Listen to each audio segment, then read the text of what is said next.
বিসমিল্লাহির রহমানির রহিম। শাহজালালের এই বাংলাদেশ, শাহপ্রাণের এই বাংলাদেশ, আমাদের খেটে খাওয়া মানুষের এই বাংলাদেশ। আজকের এই অধ্যকার সভার সম্মানিত সভাপতি, আমার সাথে দীর্ঘকাল নির্যাতিত হয়েছেন, জেল কারাগারে থেকেছেন হাজী মোহাম্মদ মোতালেব হোসেন সাহেব। আজকের এই বাংলাদেশ জাতীয়তাবাদী দল প্রজন্ম দলের সংগ্রামী আহ্বায়ক, রাজপথের লড়াকু সৈনিক, বারবার কারা নির্যাতিত নেতা জনাব সলিমুল্লাহ করিম সেলিম ভাই এবং মঞ্চ উপস্থিত রায়নুদ্দিন জিল্লুর জেলা প্রজন্ম দলের সদস্য সচিব, মঞ্চ উপস্থিত ফতুল্লা থানা প্রজন্ম দলের সংগ্রামী আহ্বায়ক এবং সময় সংক্ষিপ্ত কারণে সবার নাম বলতে পারছি না বলে দুঃখিত। সংগ্রামী সাথী ও বন্ধুগণ, এই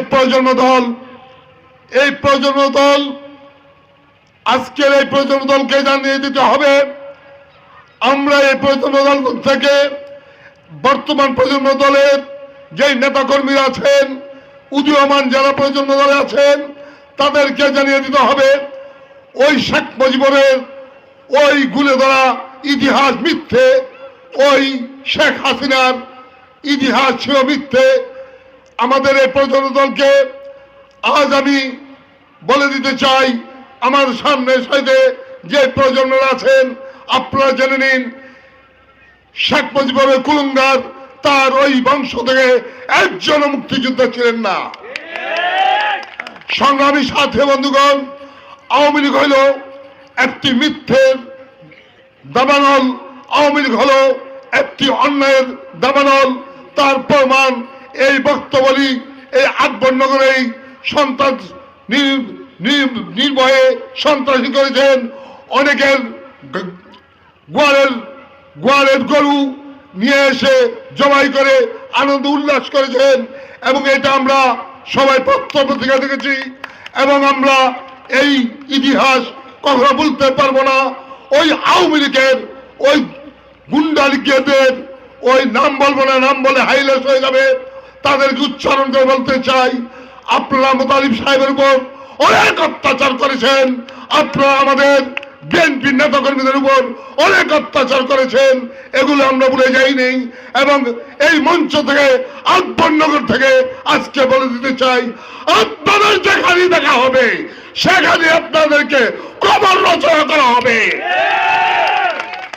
আমরা কিন্তু শহীদ জিয়ার দল, আমরা শহীদ জিয়ার দল, আমরা তারেক জিয়ার প্রজন্মের দল। আমরা কোনো কাউকে রক্তের চক্ষুকে উপেক্ষা করি না বন্ধুগণ। আমরা জেল জুলুম সহ্য করেছি, এই এখানে যে সভাপতি বসে আছেন মোতালিব সাহেব হাজী, উনি আমার সাথে দীর্ঘ মাস জেল কেটেছেন। সলিমুল্লাহ করিম সেলিম জেলে জেলে তার জীবন কেটেছে। আমি অবজ্ঞায় আমিও কিন্তু দীর্ঘকালে একটানা 7 বছর জেলে ছিলাম। আমরা এই দেশ থেকে পালিয়ে যাইনি। আমরা বোরকা শামীমের মতো খেলা হবে ম্যাজিক দেখাই না আমরা। আসুন, এখন তো লড়াই পেলেন, এখন তো সমানের সমান, আসুন খেলি, আসুন আমরা খেলি। বন্ধু আমার, এসপি থাকবে রেফারি, ডিসি থাকবে রেফারি, নারায়ণগঞ্জ আসুন খেলা খেলি। আমরা খেলতেও ভালোবাসি। আপনাদেরকে হুঁশিয়ারি উচ্চারণ দিয়ে বলতে চাই, আপনাদের আকবরনগরে অনেক মায়ের রক্ত জড়িয়েছেন, অনেক তারা বললাম দিয়ে আপনারা অনেক মায়ের রক্ত খুঁজে এই বাংলার মাটিতে এবং এই আকবরনগরের মাটিকে রক্তে রঞ্জিত করেছেন। কিন্তু আপনাদেরকে হুঁশিয়ারি করে বলতে চাই, আপনাদের কিন্তু আমরা যেখানে দেখিব সেখানে আপনাদেরকে কবর রচনা করে দেব। সংগ্রামী সাথী বন্ধুগণ, আমাদের নেতা তারেক স্যার শুধু 8,000 মাইল থেকে যে আপনাদের জন্য যে মেসেজ দিচ্ছেন, ওই মেসেজটি আমরা অবলোকন করব। আমাদের সামনে নির্বাচন, এই নির্বাচনে আমরা মাটি ও মানুষের দেশ, আমরা মাটি নিয়ে মানুষ নিয়ে দেশ নিয়ে দল করি। আমরা প্রত্যেকটা মানুষের, প্রত্যেকটা ঘরের মা বোনদের সেবক হয়ে কাজ করতে চাই এবং করব। এবং বর্তমানে যে জেলা বিএনপির যেই সংগ্রামী সহ আহ্বায়ক জনাব অধ্যাপক মামুন মাহমুদ সাহেবকে আহ্বায়ক হিসেবে নির্বাচিত করেছেন, তার জন্য মহান নেতা আমাদের প্রজন্ম দলকেও যিনি অত্যন্ত ভালোবাসেন, ওই তারেক স্যারকে আমাদের এই প্রজন্ম দলের পক্ষ থেকে শুভেচ্ছা অভিনন্দন জ্ঞাপন করছি। সংগ্রামী সাথী বন্ধুগণ, আগামী দিনের জেলা বিএনপিকে আমরা শক্তিশালী করব এবং 25 তারিখে নারায়ণগঞ্জে যে সভা হবে, ওই সভার সবাইকে দাওয়াত আহ্বান জানিয়ে আমি আমার বক্তব্য এখানে শেষ করছি। খোদা হাফেজ।